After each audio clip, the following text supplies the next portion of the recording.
আমাদের স্পষ্ট কথা, 1 নম্বর, এই সংবিধানে কোন জাতির পিতা দরকার নাই, একজন পিতার দরকার নাই যে পিতা নাকি তার স্বাধীনতা সময়কার প্রতিশ্রুতি এবং অঙ্গীকার ভঙ্গ করে জাতির উপর কুফরি সংবিধানের অভিশাপ চাপিয়ে দিতে পারে, সেই মুসলিম জাতির পিতা হওয়ার কোন যোগ্যতা রাখে না। আবার কেউ আমেরিকা থেকে ধার করে সেখান থেকে এলে অনেকজন জাতির পিতার একটা ধারণা নিয়ে আসছে। আমরা বলি আমেরিকান ধারণা এটা ওই সাগরের উপর রাখে, আমেরিকান ধারণা অনুযায়ী মুসলমানরা বাংলাদেশ চলবে না। এই জন্য বহু পিতা আমাদের দরকার নাই। আমাদের একটা কনসেপ্ট আছে, মিল্লাত আবিকুম মিল্লাত আবিকুম, মুসলিম জাতির পিতা ইব্রাহিম, এটা আল্লাহর কোরআন বলে দিয়েছে। এই জাতির পিতার পর আর কোন জাতির পিতার প্রয়োজন আমাদের নেই। সেই পরিবর্তনটা শুধু ভাষা করার পরিবর্তন নয়, সেই পরিবর্তনটা শুধু আলোড়ন খাওয়ার পরিবর্তন নয়, সেই পরিবর্তনটা শুধুমাত্র ক্ষমতার মস্তক ভাগাভাগি করার পরিবর্তন নয়। আমরা চাই এবার বাংলাদেশে মুসলমানদের এই কথা বলার সময় এসেছে। আমরা আমার সোনার মাতৃভূমিতে আল্লাহর কোরআনের সংবিধান কায়েম করতে চাই।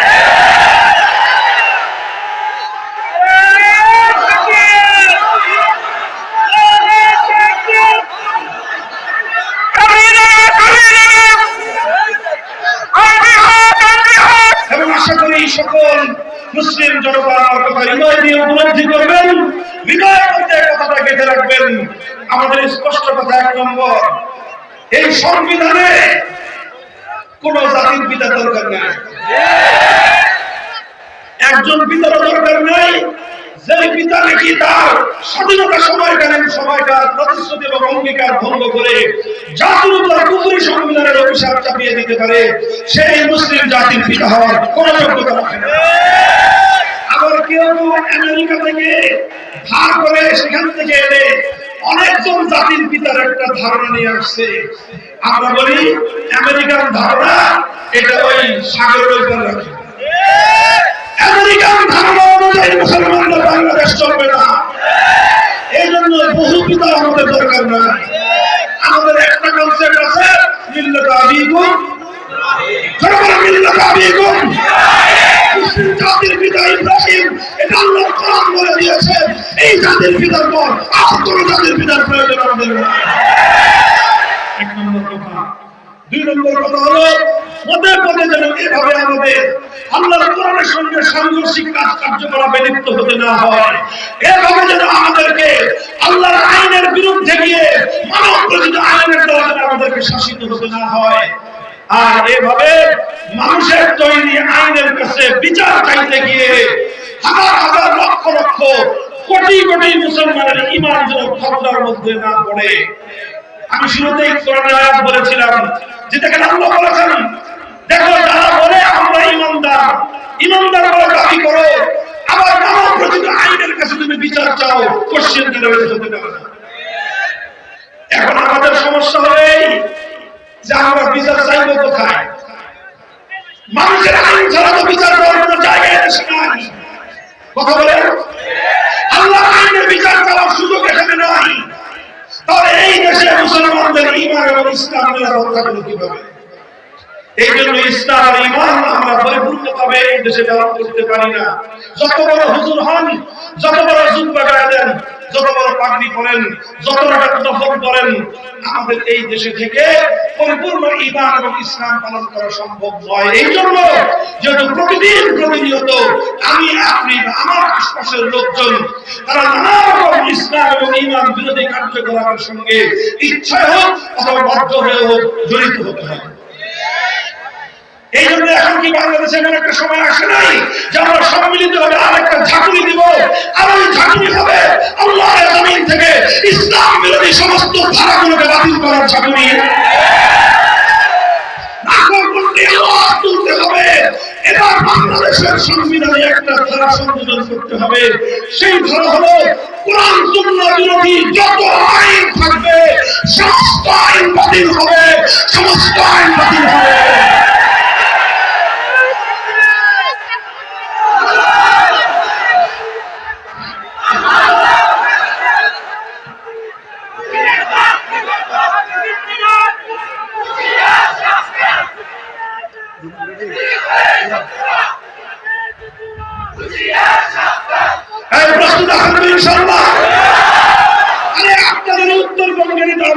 জন্ম নিচ্ছে নাকি? এই মাটি থেকে আবু সাইদ জন্ম নেয়। আমরা তো হেফাজতে ইসলামের পক্ষ থেকে আবু সাইদের কবরের পাশে বিশাল এক মাদ্রাসা কায়েম করার ঘোষণা দিয়েছি। আলহামদুলিল্লাহ গত সপ্তাহে গত 2 দিন আগে বাবুনগর মাদ্রাসায় গিয়ে বৈঠক করলাম। সেখানে হেফাজতের আমির আল্লামা মুহিবুল্লাহ বাবনগরী হুজুরের নেতৃত্বে সেখানে বরাদ্দ হয়ে গেছে। অতি শীঘ্রই জমি ক্রয় করে হেফাজতের উদ্যোগে আলেম ওলামার উদ্যোগে সেখানে মাদ্রাসা কায়েম হবে। শহীদদেরকে আমরা এভাবে স্মরণ করে রাখতে চাই, যেভাবে আসহাবে কাহফের 6 যুবককে স্মরণ করে রাখার জন্য সে যুগের ইমানদাররা আসহাবে কাহফের তাদের সেই জায়গার গুহার পাশে মসজিদ নির্মাণের সিদ্ধান্ত নিয়েছিলেন। আমরা ঠিক একইভাবে বাংলার বীর শহীদদেরকে স্মরণ করব, তবে হিন্দুয়ানি কালচারে না। যেই মাটিতে আবু সাইদ জন্ম দিয়ে জালিমের সামনে বুক টান করে বুকের উপর বুলেটকে বরণ করে নিতে পারে, সেই মাটিতে আল্লাহর কোরআনের বিধান বাস্তবায়ন করার জন্য হাসি মুখে প্রাণ দিতে পারে কারা?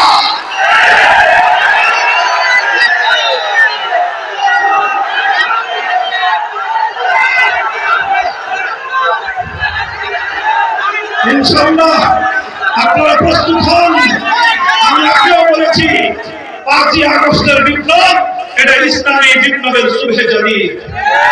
এটা সুবহে সাদেক হয়েছে, এখনো সূর্য ওঠে নাই। সুবহে সাদেক হয়েছে, সুবহে সাদেকের পরে ফজরের ওয়াক্ত হওয়ার পরে একটু আলো দেখা দেয়, কিন্তু পুরো সূর্য তখন ওঠে না।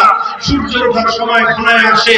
5ই আগস্টের বিপ্লব বাংলাদেশের ইসলাম কায়েমের সূর্য উদয়ের একটা পূর্বাভাস হয়ে এসেছে, এবং ইসলামের জন্য, আল্লাহর দ্বীনের জন্য, আল্লাহর কোরআনের জন্য দেশ থেকে, সমাজ থেকে নাস্তিক্যবাদ, হিন্দুয়ানি সংস্কৃতি, পশ্চিমা ইউরোপ আমেরিকান অসভ্য ন্যাংটা কালচারকে বিদায় করে সোনার মদিনার ইসলামী সমাজ কায়েম করার জন্য এদেশের মুসলমানদের হাতে হাত রাখো।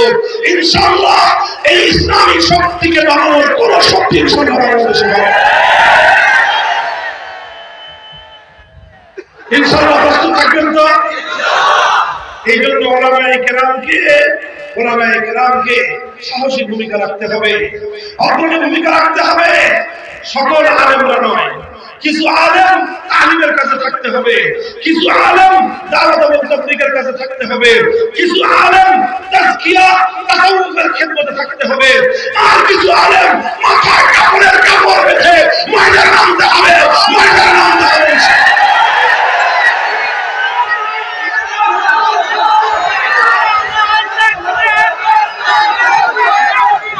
বহুমুখী খেদমতের সমন্বয় ঘটাতে হবে ইনশাআল্লাহ। ইনশাআল্লাহ বলেন, সম্ভাবনা আছে নাই? ইসলামের বিপ্লব হবে কি হবে না?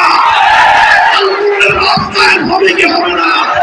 খেলাফতের যুগ আবার ফিরে আসবে কি আসবে না? আসবে ইনশাআল্লাহ। ইনশাআল্লাহ সেই যুগ আমাদের প্রজন্মই দেখে যেতে পারবে ইনশাআল্লাহ। মুহতারাম হাজিরিন, অনেক রাত হয়েছে। আমি আবারও বলছি, লাখো জনতার এই বিশাল মজমা শান্তি শৃঙ্খলার সাথে আখেরি মোনাজাত পর্যন্ত থাকবেন তো ইনশাআল্লাহ? কারা কারা শেষ মোনাজাত থাকবেন? এই কিছু মানুষ হাত তোলেন নাই, হাত তোলেন, সবাই হাত তোলেন, ইনশাআল্লাহ থাকবেন তো? আমি আপনাদের কাছে ছোট্ট একটা আবেদন করব। আমি আপনাদের এই এলাকায় আসলে মেহমান না। আপনারা জানেন, যাদের বয়স 30-এর উপরে তারা জানেন যে আমি এই এলাকায় দীর্ঘ 5 বছর ছিলাম। তখন অবশ্য রোহা মাদ্রাসা হয় নাই, বেতুয়া মাদ্রাসায় ছিলাম। তারপরে সেখান থেকে রোহা মাদ্রাসার বুনিয়াদ কায়েম হয়েছে। এই এলাকায় বেতুয়া, রোহা, ধানগড়া, লক্ষ্মীগোলা এই এলাকায় আমাদের বিচরণ। কাজে সেই হিসাবে অন্য সব এলাকার চেয়ে আপনাদের এলাকার মানুষের সাথে আমার ব্যক্তিগত হৃদয়ের বন্ধন অনেক মজবুত। এই বন্ধন না থাকলে হয়তো আপনাদের নিভৃত অঞ্চলে আসার সুযোগ আমার হতো না। অন্য অনেক জায়গায় আমার যাওয়ার সুযোগ হয় না। এলাকার মানুষের একটা হক আমার উপরে আছে, খালি হক একতরফা না, আমারও হক আছে আপনাদের উপরে আছে। তাহলে এই যে মাদ্রাসাটা সুন্দর একটা মাদ্রাসা কায়েম হয়েছে, আলহামদুলিল্লাহ এই মাদ্রাসার সব কিছুর সাথে আমার আত্মার সম্পর্ক আছে। বিভিন্ন সময় এখানে আসা যাওয়া হয়। এখান থেকে ছেলেরা বাছাইকৃত কিছু ছেলেরা আমাদের কাছে পড়াশোনা করতে